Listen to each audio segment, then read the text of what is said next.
Good. And we're recording. So, okay, have I done it? Hit all the buttons I need to hit? Great.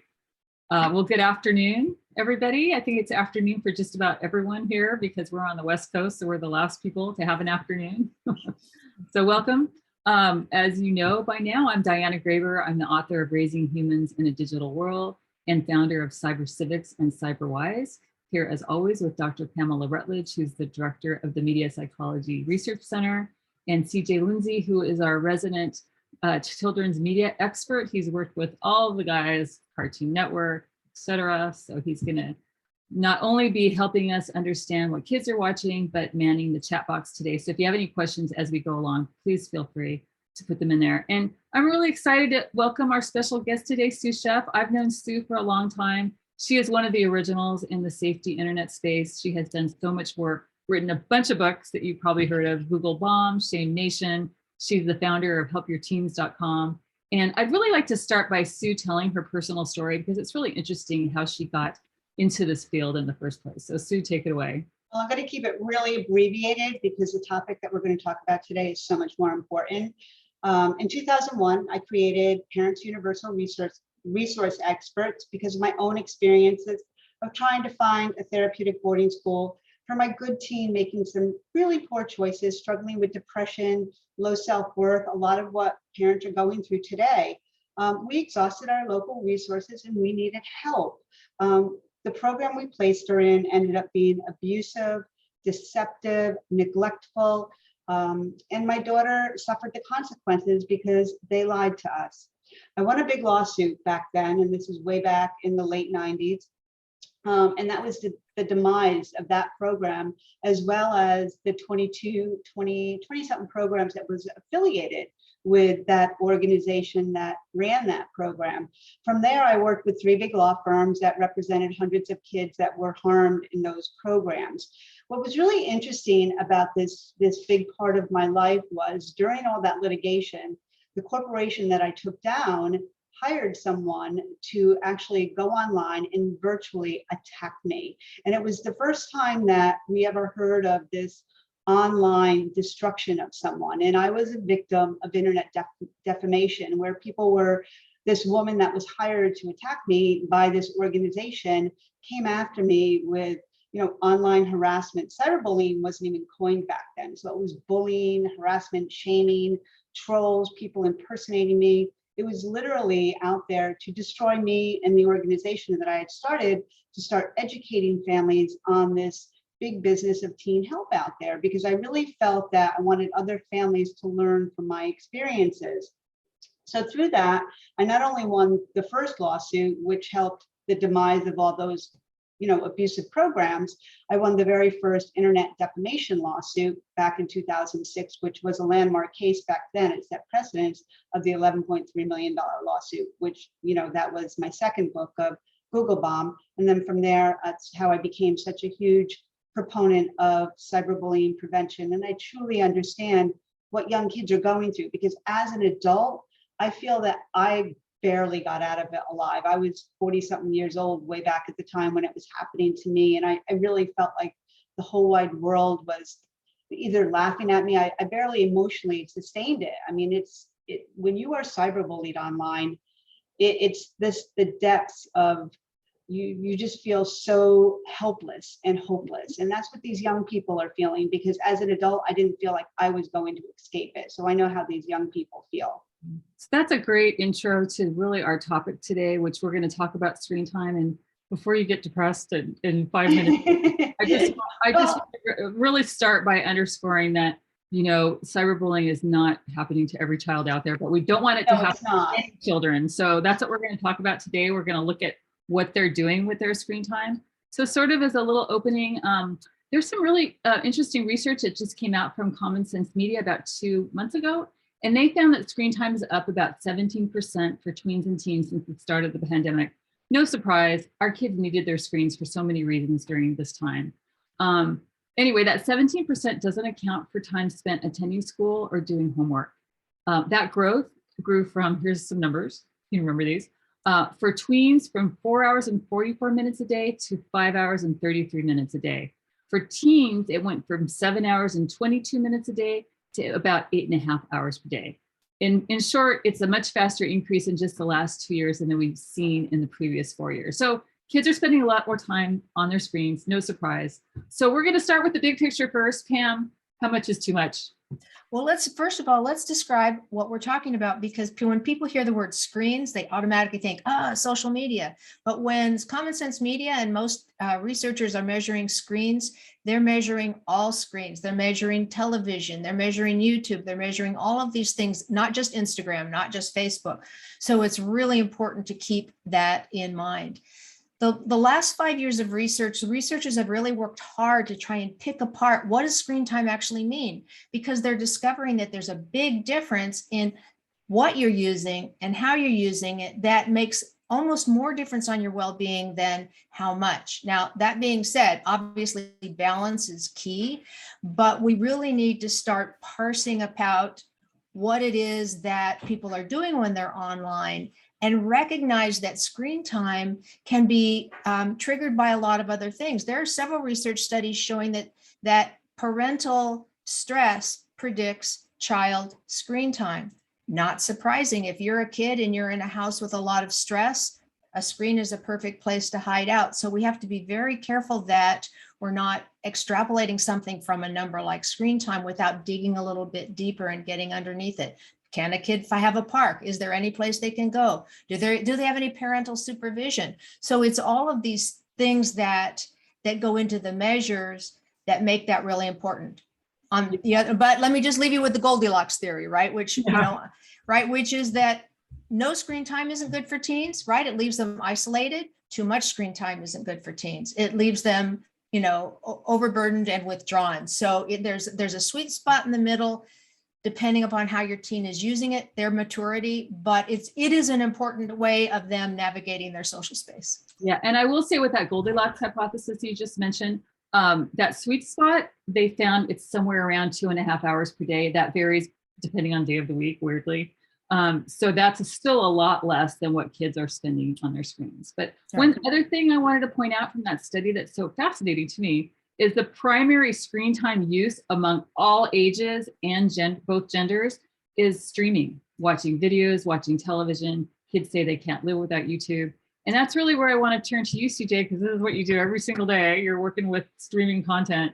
What is it? Like, this is what kids are seeing, and why should parents worry, and how do they manage that?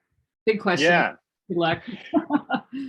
Yeah, so it's pretty incredible to consider that as early as 2 years old, a kid can actually navigate smart devices to choose the content that they want to watch.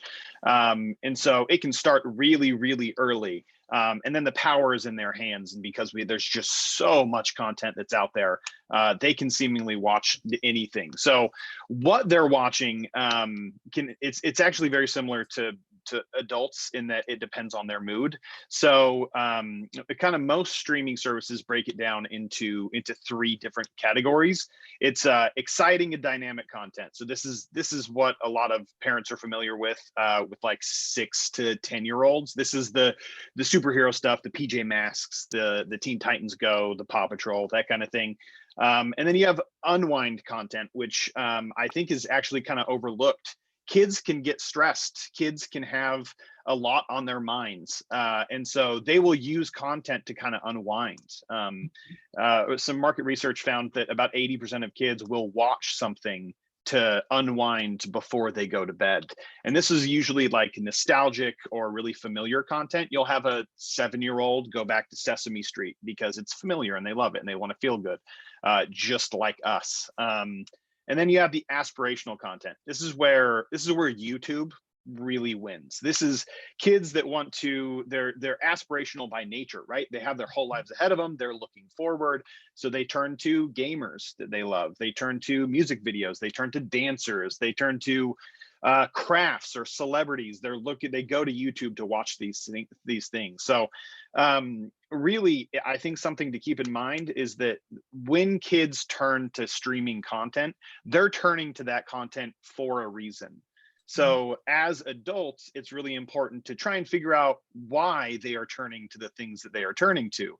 And it might actually reveal a pattern of an unfulfilled need, or something that you can help address, instead of like ostracizing them for watching a lot of a particular thing. Try to understand why they're turning there.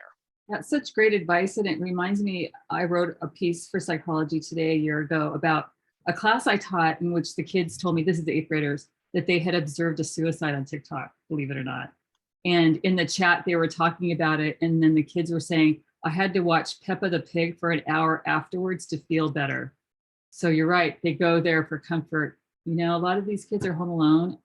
Pam brought up something earlier before we got on the chat that higher screen time really happens in families with lower income, because obviously the parents are working, the kids are at home, it's the babysitter, it's an affordable babysitter. So there's just a lot of dynamics going on there. So Sue, I wanted to turn to you because you really hear the stories from families that are really struggling with this screen time issue. That's sort of where you come in in the teenage years. So what are you hearing from families? Well, especially since the pandemic over the past couple of years, our phones and our inquiries have really gone up. And with the screen time and internet addiction, and the kids have, you know, the soft signs used to be more of our kids are failing, they're not attending classes, signs of depression, anxiety, especially when you try to limit their screen times, or they're starting to withdraw from their favorite activities, not wanting to join in at family functions. But lately, we've seen it escalate to literally property destruction, rage, anger, explosiveness. Kids are like punching holes in walls. Parents can't even think about removing the devices because it literally sets off a firestorm in the house. I mean, I talk to parents almost on a weekly basis that I'm hearing this constantly about the rage and the anger that's going on with these kids. It's really interesting. I talked to a mother last week, and she had this observation that I thought was really, really so spot on. She said, you know, it wasn't the pandemic. It's not the pandemic. What the pandemic did is it took the covers off of it. The pandemic has now exposed this epidemic of screen addiction. And I really think she's right. I mean, I think this has been a growing concern, but the pandemic has really exposed how much time our kids are really spending online. And yes, it has increased by 17%, but I do think that the pandemic has really given us time to realize the mental health challenges that all our kids are now having because of a lot of them spending too much time online. And this is where residential treatment that a lot of them are calling us for has been really helpful, because it's removing these kids from the stressors and the triggers of the home life where they're spending too much time behind the screens. Interesting. So Pam, what signs should a parent look out for to know that their child needs help? Well, I would just play devil's advocate here a little bit, Sue, because I'm not sure I agree with your parent, because screen time has gone up because that's the only way kids have been able to connect and developmentally. Their entire task is trying to figure out who they are socially. So I think you can't just say it's one or the other. Teenage depression, all of that was a huge problem even before Facebook, before the internet. So I think we don't want to scare parents into thinking that somehow nasty stuff is coming out of the screen when it's a very complex etiology, right? That kind of rage that you're talking about has been shown to be a product of the frustration with COVID, right? We've been powerless. We've been kept in our houses. We don't know, we're under attack by some invisible, it's kind of like an alien movie. So I think it's important for parents to exhale a little bit. That doesn't mean you shouldn't address serious symptoms, so you have to recognize symptoms and figure out what's there, but don't just automatically assume that taking away a phone is going to cure what ails your child, because these things are very complex. Yeah, right. Well, right. No, but parents have a way of hearing, oh my God, screen time without thinking that. Oh, no. That's not that it's a very complex thing.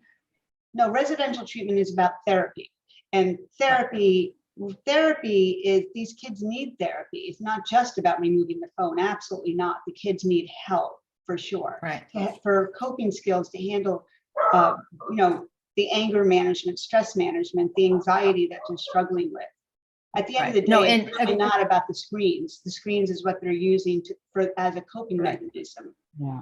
So what I would say, Diana, to your question, because I kind of went off road there, is that what you recommend with that tech contract is incredibly important because it allows parents to have an initial conversation and establish baseline and expectations so that you can monitor change. Yeah. So what should they look for? Like, how do they know they have a problem? Well, I mean, withdrawal, right? And withdrawal from and recognizing that this has been a stressful situation. So parents need to have a little bit of compassion in how they're addressing these symptoms, but withdrawal, as Sue described, a lot of anger that they don't know how to disperse, not being interested in doing things they liked, because sometimes parents think kids should be interested in doing the things that the parents want them to do and the kids aren't, you know, that's actually not pathology, that's pretty normal. But really looking for when the behavior becomes problematic to larger life goals, relationships, schoolwork, all of those things. And then that's the point where you should get some assessment done by a mental health professional so that they can understand, is this anxiety? Is this depression? Is this, you know, they lost their dog? You know, I mean, there's just all kinds of things that can trigger distress in a child that they might be using screens to hide, not as a coping mechanism, not as something that's aggravating their situation. So it's really important to pick those things apart. Yeah, and I know, like, for my part, I just know so many kids, so for lack of a better term, are left alone with their devices, you know, so we have to equip them with strategies to understand how to manage their own screen time, which sounds like an oxymoron, but I mean, it can work. We do it in the classroom in so many different ways. We have kids do diaries of how they spend their day so they can see how much time they spend. We have them make a bucket list of things they would do if they weren't on technology. But honestly, the most effective strategy, and I'm working with preteens and teenagers, is for them to learn about the persuasive technology devices that the technologists build in, such as, you know, you start writing a text message to your friend and the little 3 dots are happening, so you know it's coming, so you don't want to log off, or, you know, YouTube serves them another video the minute their video is done, or you get a ping when you get a text message. All of those things control us.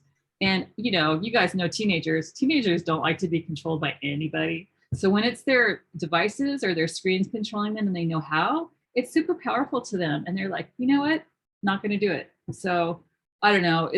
I just think we have to teach kids how to self-censor. And I wanted to go back to you, CJ, because we had a really interesting pre-chat conversation about kids even super young are able to sort of self-censor what they watch, don't watch, what they like. When does that start? Yeah, so this is kind of a fascinating behavior that we see in streaming, which is, so we work with S&P, so it's Standard and Practices, which is a group of people that decide what content is appropriate for what age. And, you know, there's a goal to not service too old of content for younger kids.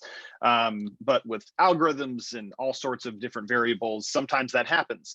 And it's really interesting because we'll see kids generally under the age of 10-ish just won't go to the older content. And even if they start it, they'll exit.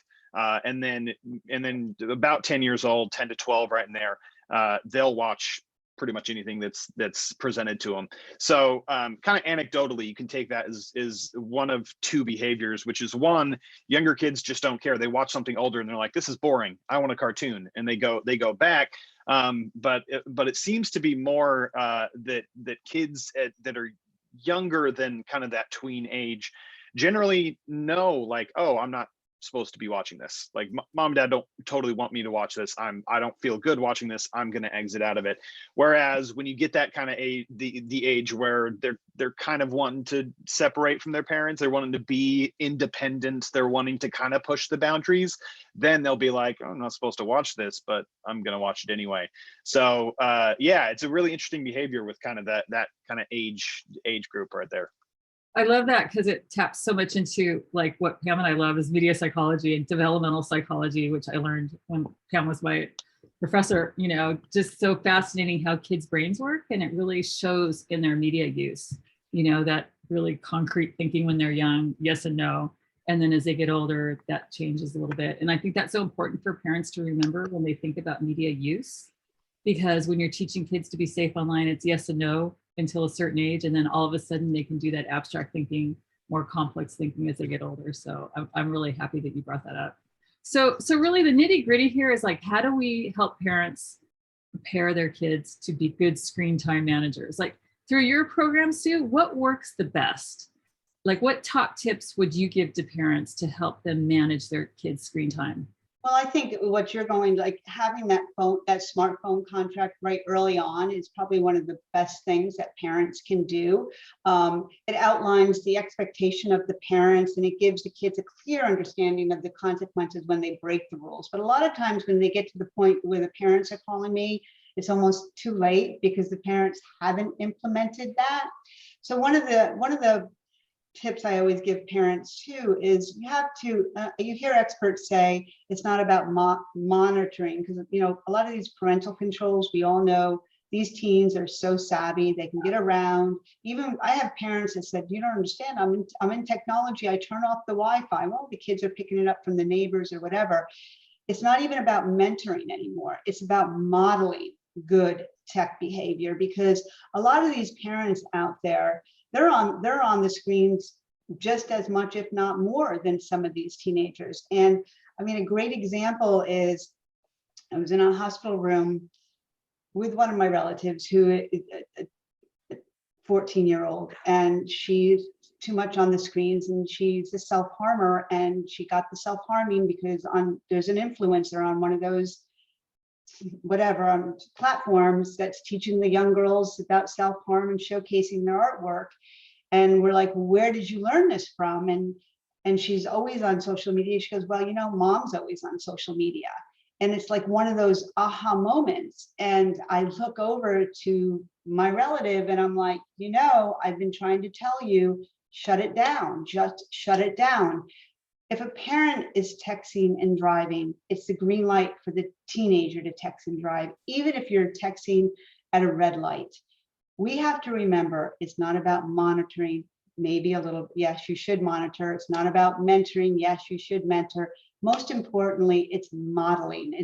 You're modeling what you're doing as a parent is the green light for what your child is going to do. There's so many studies out there that say that you as parents are the greatest influence to your teen.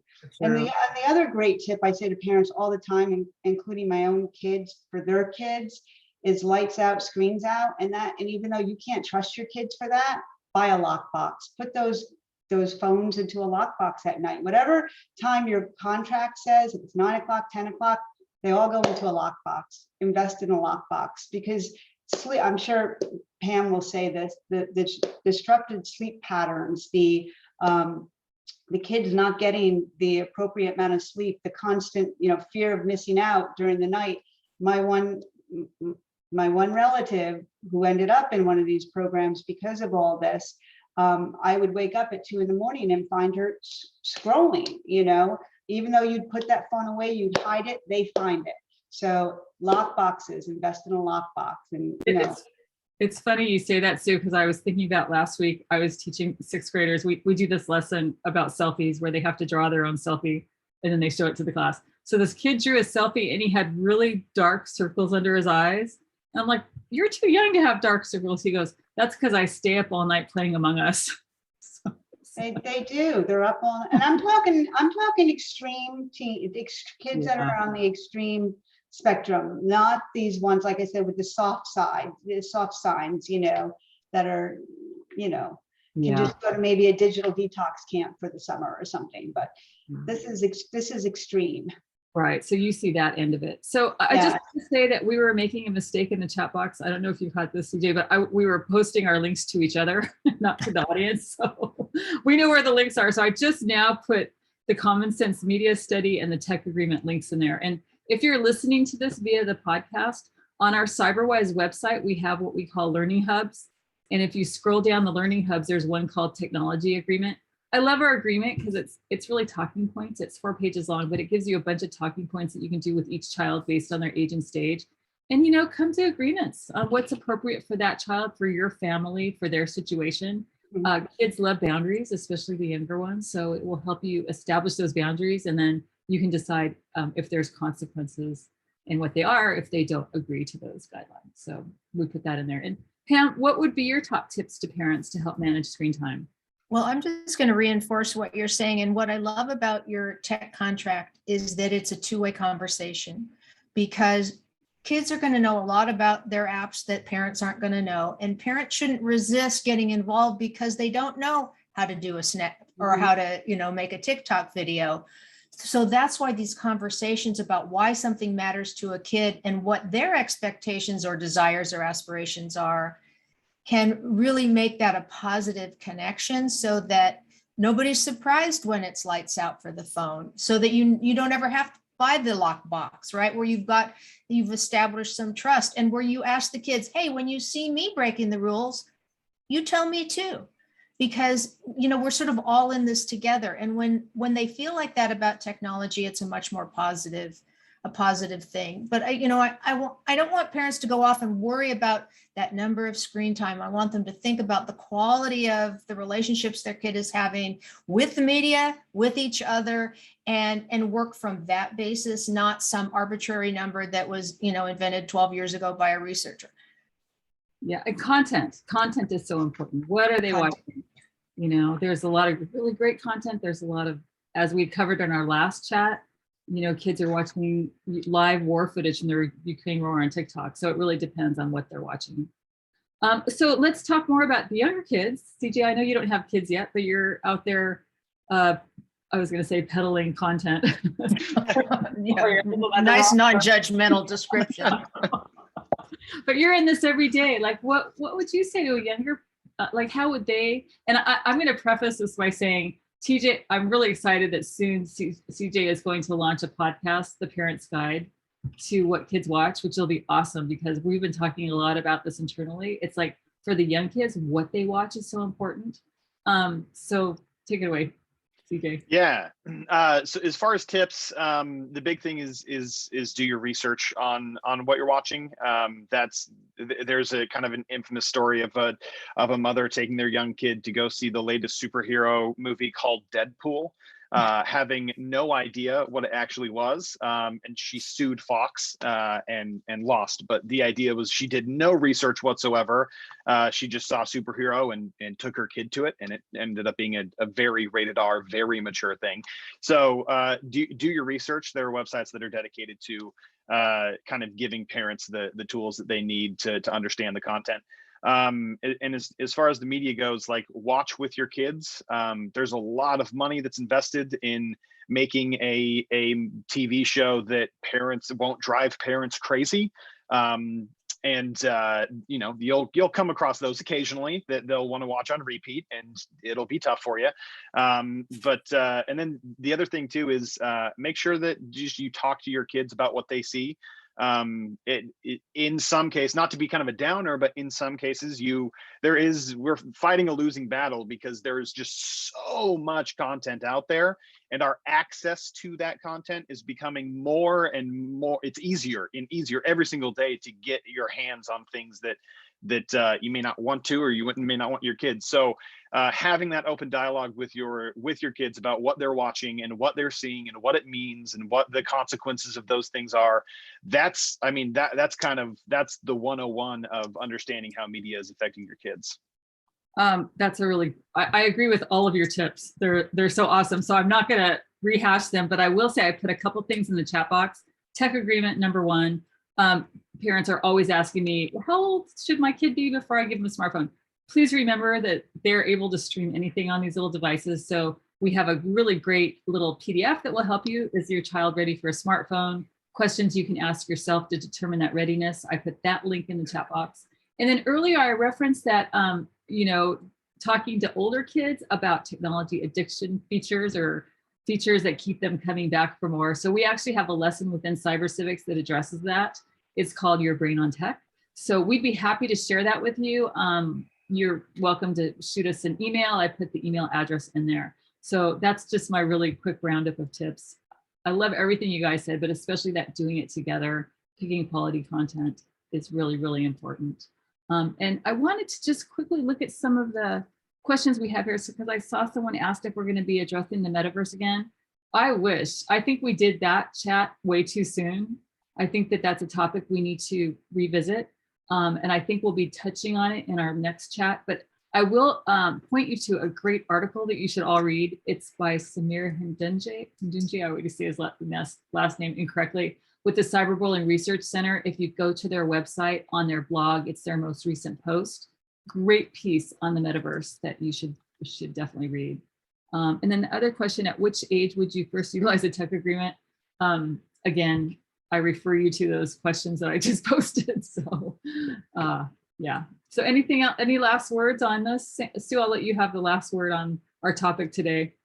I can just, for any questions on it, on anything that I talked about, or if you need, further help, it's just helpyourteens.com, and more on my story or anything like that. It's just helpyourteens.com. It's a real comprehensive website. Okay, I'm putting in, I don't know if I'm going to get there before CJ. We're going to have it up twice, I think. Okay, so that's where you can find Sue. You know where to find us. Stay tuned for next time, our next Cyberwise chat. I'm personally very interested in, because it's about digital literacy. What did our title end up being, Pam? Let me see. I don't know. We've been back and forth. Oh, digital literacy, the key to success at any age. And I'm really excited about it. I met this really great kid. I shouldn't call him a kid. He just graduated from University of California at Berkeley. He devised a digital literacy course that they now teach at that college, and other colleges will be teaching, that's eerily similar to what I do with middle school students. So we're going to talk about how you can teach those lessons from the young kid age that CJ is dealing with, all the way to the college and postgraduate that Pam deals with.